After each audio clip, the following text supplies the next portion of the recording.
சென்னை சத்தியமூர்த்தி பவனில் காங்கிரஸ் நிர்வாகிகள் போராட்டம் நடத்தியிருக்கிறார்கள். சேவாதள காங்கிரஸ் தலைவர் குங்ஃபு விஜயனுக்கு சீட் வழங்க வலியுறுத்தி பந்தல் அமைத்து போராட்டம் நடத்துகிறார்கள். மகிழா காங்கிரஸ் மாநில தலைவர் ஹசீனா சையதிற்கு சீட் வழங்க கோரியும் அவருடைய ஆதரவாளர்களும் முழக்கங்களை எழுப்பி வருகிறார்கள்.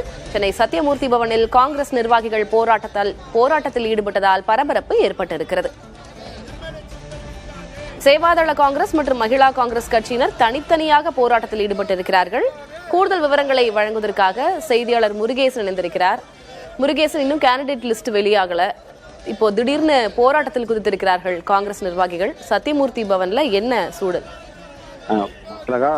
சத்தியமூர்த்தி பவனில் தமிழக காங்கிரஸ் கமிட்டி சார்பாக தேர்தலில் போட்டியிடக்கூடிய வேட்பாளர் பட்டியல் இன்னும் அறிவிக்கப்படவில்லை. திமுக கூட்டத்தில் 28 தொகுதிகள் அவர் ஒதுக்கப்பட்டிருக்கிறது. இந்த சூழலில் வேட்பாளர் பட்டியல் ஒதுக்கவில்லை. பிற கட்சியெல்லாம் வேட்பாளர்கள் அறிவித்து தேர்தல் பரப்பியை தொடங்கிவிட்டார்கள். இந்த சூழலில் வேட்பாளர் பட்டியல் இன்று வெளியாகுமா நாளை வெளியாகுமா என்று ஒவ்வொரு நாளும் காங்கிரஸ் தொண்டர்கள் எதிர்பார்த்த சூழலில் தமிழக காங்கிரஸ் கட்சி அமைந்துள்ள சத்தியமூர்த்தி பவனில் இன்றைக்கு 2 இடங்களில் தனித்தனியாக போராட்டம் நடைபெற்றது. குறிப்பாக சத்தியமூர்த்தி பவன் வளாகத்திலேயே சேவாதள காங்கிரஸ் தலைவர் மாநில தலைவர் அவர்களுக்கு குங்ஃபு விஜயன் என்பவருக்கு தேர்தல் போட்டியிட வேளச்சேரி தொகுதி அல்லது ஏதோ ஒரு தொகுதி ஒதுக்க வேண்டும் என்று அவருடைய ஆதரவாளர்கள் சத்தியமூர்த்தி பவன் வளாகத்திலேயே டென்ட் அமைத்து ஒரு பக்கம் அறவழியில் போராட்டம் நடத்தி வருகிறார்கள். அதே போன்று மகிழா காங்கிரஸ் தலைவி ஹசீனா என்பவருக்கு சீட் வாங்க வேண்டும் என்பது குறித்து திருவள்ளூர் மாவட்டத்திலிருந்து வேன் பிடித்து கிட்டத்தட்ட 25க்கும் மேற்பட்ட பெண்கள் மகிழர்கள் இங்கு சத்தியமூர்த்தி பவன் வளாகத்தில் அமர்ந்து ஒரு போராட்டத்தில் ஈடுபட்டு கோஷம் எழுப்பினார்கள். இந்த சூழ்நிலையில் யாரும் எதிர்பாராத விதமாக திருச்சி மாவட்டத்தில் வந்திருந்த சேவாதள லட்சுமி என்பவர், அந்த மாவட்டத்தை சேர்ந்த தலைவி, அவர் என்பவர் திடீரென்று டீசல் கேன் எடுத்து ஊற்றி தீக்குளிக்க முயன்றதால் மிகவும் பரபரப்பு ஏற்பட்டது. சக நிர்வாகிகள் அவர் அருகில் இருந்து அந்த கேனை பிடி தூக்கி எறிவதால் அந்த ஆபத்தான சூழ்நிலை தவிர்க்கப்பட்டது.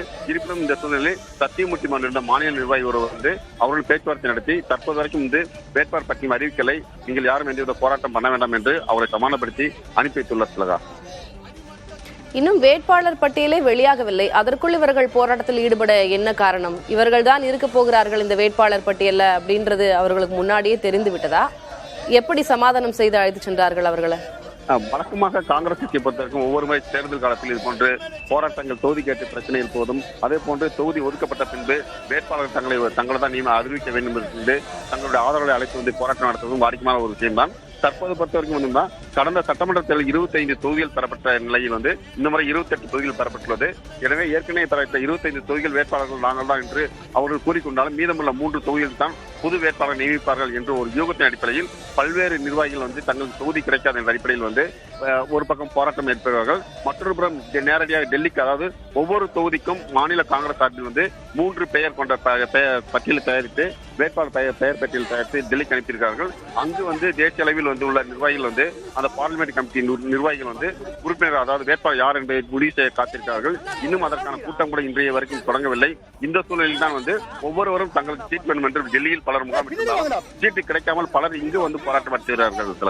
திமுக கூட்டணியில் இருக்கக்கூடிய ஏறத்தாழ எல்லா கட்சிகளுடைய வேட்பாளர் பட்டியலும் வெளியாகிவிட்டது. இன்னும் காங்கிரஸ் கட்சி 28 தொகுதிகளை வாங்கியிருக்கக்கூடிய காங்கிரஸ் கட்சி வேட்பாளர்கள் பட்டியல் தான் இன்னும் வெளியாகவில்லை. அதற்கு முன்பாகவே பல்வேறு சலசலப்புகள் ஏற்பட்ட வண்ணம் இருக்கின்றன. உங்களுடைய தகவல்களுக்கு நன்றி முருகேசன்.